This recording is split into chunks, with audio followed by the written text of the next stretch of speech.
Hey mates, I'm Alex. And I'm Gaston. Welcome to Power Mates. This is the place to learn and share about Fabric and Power Platform. If this is your first time here, don't forget to subscribe, like, and share this channel with your friends and colleagues. So, everyone, welcome back to our Power Mates channel. Today, we are going to be diving into something super exciting. That is Dataverse Data Studio, but particularly how to create and define tables, attributes, and relationships using code. That's right, Gaston. Whether you're new to the Power Platform or Seasoned Pro, I think this tool is gonna be great when it comes to managing your data in Data. And stick around because we will also share a few pro tips to create and manage tables like a boss. So, but first, uh, tell me, Alex, what is exactly Dataverse Data Studio?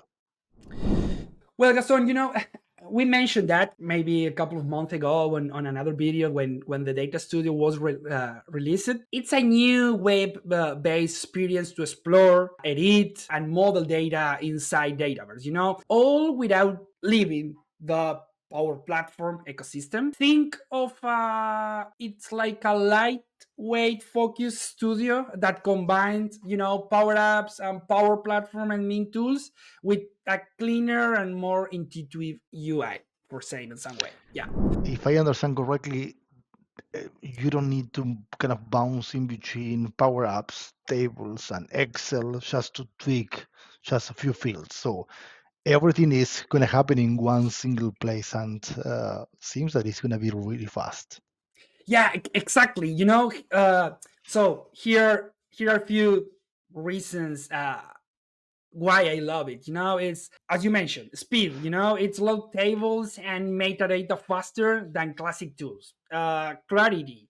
The UI is clean, so highlight relationships, keys, and field types. On a nicer way.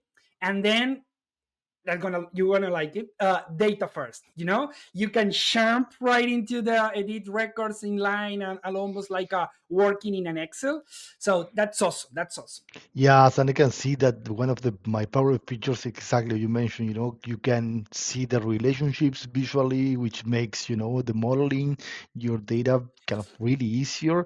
So especially if you're building apps on the top of complex tables. In addition to that, Gaston, it's perfect for makers and admins, who want a quick insight into the structure without diving into solutions later. Yeah, all right. So let's get into the fun stuff. What is for you the tips for creating tables using code? Okay, so let's head over to my machine. But first things first, couple of comments here. Maybe it's a good advice is start with your schema on paper. Even with a sleek UI, it helps you to map out the tables and relationship before jumping. I think you mentioned that couple of on other videos, but use descriptions on every columns and tables, to improve clarity, not just for you, but for anyone else working with your data later on. Use naming conventions, always use consistent, meaningful names, like customer status or project types. And then also, last point is let's create tables using code. Let's see how that's work. That is awesome. Again, PowerMate here. This is the Power Apps homepage. As usual, we are here make.powerapp.com. I think we mentioned that in every single video. But if you don't have access to Power Apps or M365 or Fabric, you can create your own M365 developer account and then activate Fabric, Power Platform, M365, and so on. So there's no need to pay to test that and see how the technology works and also learn using Microsoft Learn. Here on tables is where you can look into your Dataverse tables. Okay, so here, these are all the Dataverse tables we have on our PowerMate environment. This is our PowerMent environment. Let's assume that we want to create tables, some tables. Let's say that we want to create a users tables and orders tables, so we need a table for the user and the other for the orders. Let's suppose that we have a restaurant or something like that. What is the good thing here is like we can click here and start with a blank table. Okay, start with a blank table. Let's click it. That is going to open the studio. Okay, so here we are. This is the data studio. It's as I mentioned before, is like a visual UI to create tables and relate tables. So let's remove that table, table one. So remember what I mentioned. Remember I said I want to create tables by using code.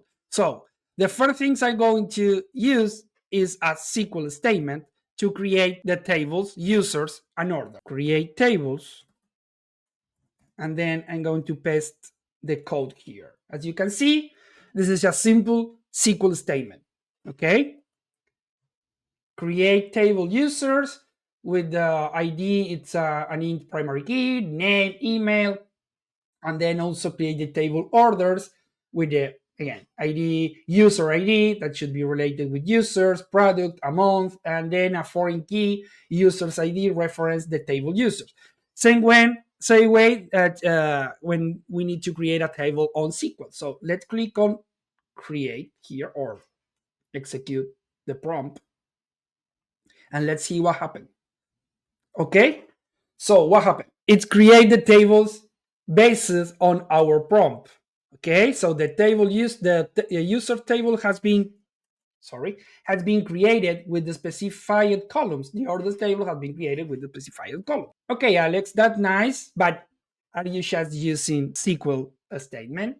Okay, let's try something different. For example, for Gaston and data people, they love to use Python, for example. So let's create the same tables, create tables using a Python script. So create table from, this is Python. Again, it's going to be pretty difficult to read here, but it's a Python script trying to create the tables using, basic relative, the class here, the user base is a table. We are defining in Python. In Python, we create classes, not tables, but let's see what happened with that. Wait a couple of seconds. But again, you are going to quickly understand what the intention of that. You can, no matter what language of programming or SQL or whatever you use to create or you feel more comfortable, here, yeah, to create the tables is going to work. Again, it's just a Python script to create entities. So that is why I'm added at the very beginning create tables, just to indicate Copilot that my intention was create table, not just analyze the code. So here we are, user, the table username is the primary key. Then we have the relationship with the orders on the column users. And this is how it works. And also, if I click here and click on view data, it's going to show me sample data. So again, as I mentioned before, also going to give you quick view of how the data look like and validate. Okay, that is what I'm thinking about. Also with orders that have the relationship with the users. So you can see here, okay, order number one, order date, the quantity, and also the relationship with the user that is the other table. So that is how it works. I think it's great. And also, let me show you one more. I think that because it's totally out of the context, let's try Java code. This Java. Let's remove Java here. It's like creating entities, public class user. This is just the way we define on a Java code when we are creating entities. So let's click on create. Again, same thing.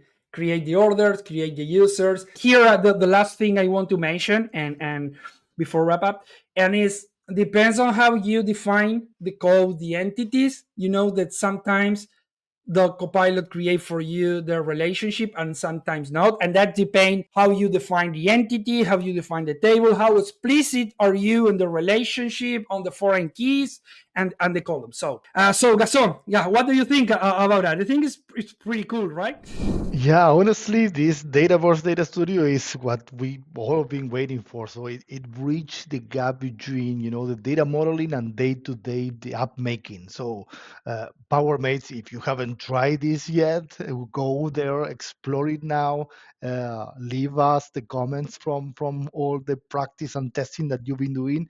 It's available right inside the Power Apps Maker portal under data, tables, and create tables. So go there and play around. Okay, PowerMate, if you found this helpful, don't forget to like, subscribe, and hit that notification bell.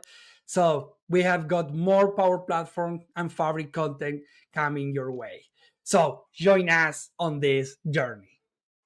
The Power Mates will be at the Build conference next week, so see you all there. Stay tuned for all the news coming. And remember, as usual, together, let's unlock the full potential of Power Platform and Microsoft Fabric. Yeah.